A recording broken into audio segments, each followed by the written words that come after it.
जीवन में हर किसी के जीवन में ऐसा समय आता है जब मन बेचैन, व्याकुल और अशांत हो जाता है। यह अशांति किसी रिश्ते की टूटन से हो सकती है, करियर में असफलता से, किसी अपने की दूरी से, या फिर बिना किसी स्पष्ट कारण के भी हो सकती है। मन की यह अशांति हमारी ऊर्जा को नष्ट करती है, हमारा आत्मविश्वास कमजोर कर देती है और जीवन के प्रति हमारे दृष्टिकोण को नकारात्मक बना देती है। लेकिन मित्रों, यह भी सत्य है कि जैसे अंधेरी रात के बाद सुबह होती है, वैसे ही मन की यह अशांति भी स्थायी नहीं होती। इसे संभाला जा सकता है, समझा जा सकता है और सही दिशा में मोड़ा जा सकता है। इस स्क्रिप्ट के माध्यम से मैं आपको बताना चाहता हूं कि जब आपका मन अशांत हो जाए तो क्या करना चाहिए। आइए इस यात्रा को शुरू करते हैं। भाग 1। अशांत मन को स्वीकार करें। सबसे पहला कदम है स्वीकार करना। अक्सर जब हमारा मन अशांत होता है, हम उससे भागने की कोशिश करते हैं। हम दिखाते हैं कि सब ठीक है, हम हंसते हैं, मुस्कुराते हैं, लेकिन अंदर से टूटे हुए होते हैं। लेकिन याद रखिए, मन की शांति की शुरुआत उसकी अशांति को स्वीकार करने से होती है। अपने आप से कहिए, हाँ, मेरा मन आज व्यथित है और यह ठीक है। जैसे ही आप इसे स्वीकार करते हैं, आप उस तनाव से मुक्त होने लगते हैं जो नकारने से उत्पन्न होता है। आप अपने मन के साथ ईमानदार होते हैं और यही सच्ची शुरुआत होती है। भाग 2। श्वास पर ध्यान केंद्रित करें। Breathing exercises. जब मन में तूफान हो तो सबसे सरल उपाय है अपनी सांसों पर ध्यान देना। कुछ मिनटों के लिए अपनी आंखें बंद कीजिए और बस अपने श्वास को महसूस कीजिए, जैसे वह आपके शरीर में आ रही है और बाहर जा रही है। आप पाएंगे कि मन थोड़ा शांत हो रहा है। यह तकनीक अनुलोम विलोम, भ्रामरी या डीप ब्रीदिंग्स के रूप में भी की जा सकती है।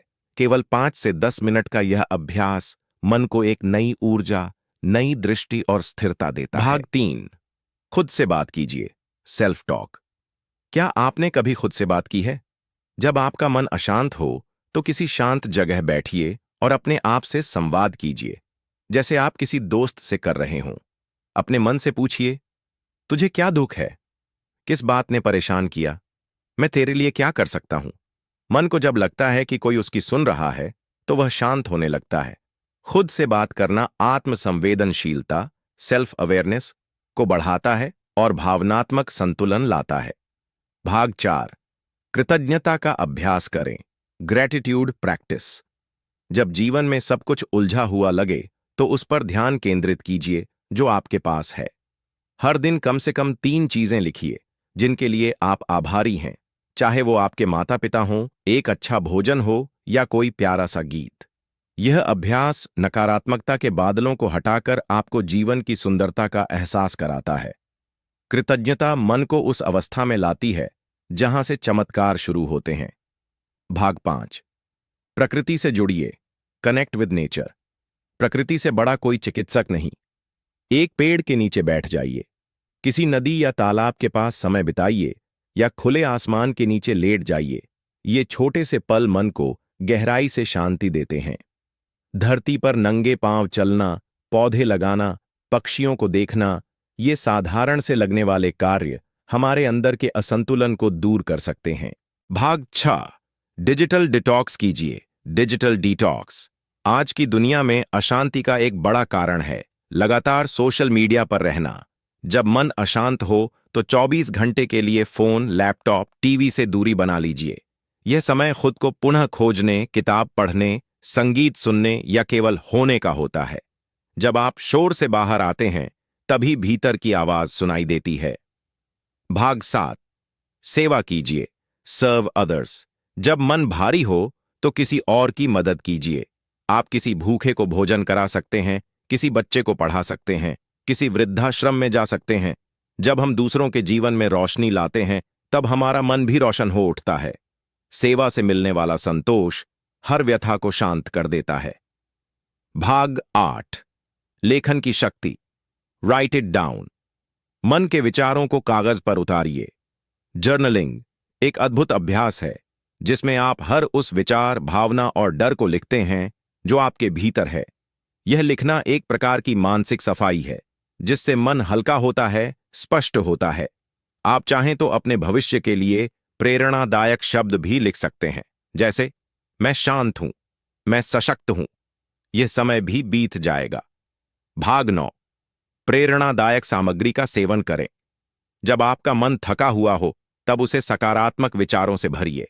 स्वामी विवेकानंद, ओशो, गौतम बुद्ध, महात्मा गांधी या सद्गुरु जैसे महान विचारकों की बातें सुनना, पढ़ना या देखना मन में नई ऊर्जा भरता है। यूट्यूब पर कई प्रेरणादायक वीडियो, पॉडकास्ट और पुस्तकें उपलब्ध हैं। उनसे जुड़िए और आप देखेंगे कि आपके विचार बदलने लगेंगे और उसी के साथ आपकी भावनाएं भी। भाग 10। मन को संपूर्ण रूप से स्वीकार कीजिए। अंत में सबसे जरूरी बात, अपने मन को दोष मत दीजिए। मन अशांत होता है, यह उसकी प्रकृति है। जैसे समुद्र में लहरें उठती हैं, वैसे ही मन में विचार आते हैं। लेकिन हर लहर के बाद एक शांति भी होती है, उसी का इंतजार कीजिए। अपने मन को एक दोस्त की तरह देखिए, जो कभी कभी भटक जाता है पर बुरा नहीं है। मित्रों, जीवन एक यात्रा है, कभी सरल कभी कठिन। मन भी उसी यात्रा का यात्री है। जब वह थक जाए तो उसे बैठने दीजिए, जब वह रोए तो उसे गले लगाइए, जब वह चुप हो जाए तो उसके साथ चुपचाप बैठिए। शांति बाहर नहीं, भीतर है, और जब आप अपने मन की ओर प्रेम से देखना शुरू करते हैं तब वह स्वयं ही शांत हो जाता है। तो अगली बार जब आपका मन अशांत हो तो घबराइए मत। उसे सुनिए, समझिए और सहारा दीजिए, जैसे आप अपने सबसे प्यारे मित्र को देते हैं। अगर आपको यह अच्छा लगा हो, मन में जरा भी शांति महसूस हुआ हो, जरूर सब्सक्राइब करें, शेयर करें। याद रखिए, अशांति भी एक मार्ग है शांति तक पहुंचने का।